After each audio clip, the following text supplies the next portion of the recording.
MBTI는 자아의 방어 패턴을 측정하는가, 본질을 드러내는가? MBTI는 내가 선호하는 사고방식, 정보 처리 방식, 대처 전략을 측정하는 도구야. 즉, 의식된 자아의 패턴을 보여주는 심리적 지도라고 볼 수 있어.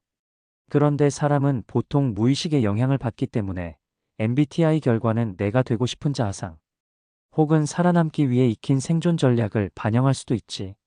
예를 들면 제2형은 계획적이고 통제적인 사람으로 보이지만 깊게 들어가 보면 혼돈과 불안을 두려워하는 내면 I가 있을 수 있어.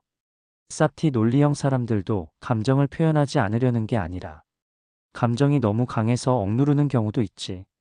즉, 감정의 파도가 너무 거세서 일부러 거리를 두는 거야. 나는 INTP야.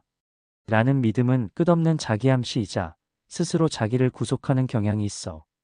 INTP 결과가 나오면 나는 이런 사람이야 라고 자기를 그 틀 안에 가둬버리는 경향이 있지. 이건 심리학적으로 자기충족적 예언이라고 해.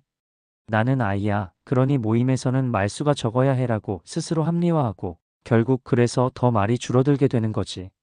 이런 식으로 자기 인식이 행동을 제한하고 행동이 다시 인식을 강화하게 돼. 그리고 MBTI는 사실 상황 맥락에 따라 달라질 수 있는 유동적인 구조야. 내가 말한 부분, 소속된 모임마다 다른 타인의 기대와 믿음이 나의 행동에 영향을 미친다. 이거 정말 중요한 관찰이야. MBTI는 개인의 성향을 보는 도구지만 우리는 집단 속의 파동에도 영향을 받는 존재야. 예를 들어, 가족 모임에선 내가 T로 행동하지만 친구 모임에선 F 성향이 더 강하게 드러날 수도 있어. 어떤 그룹은 내게 이 외향적 성향을 기대하고 어떤 모임은 I 내향적 성향을 기대하는 파동장을 형성하지.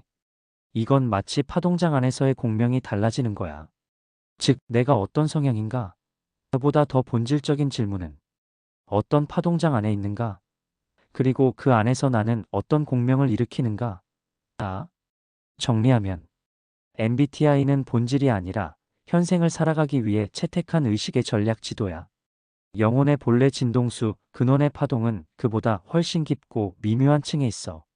MBTI는 일종의 파동 표면 지도. 그리고 진짜 나는 그 아래 숨겨진 본질의 파동.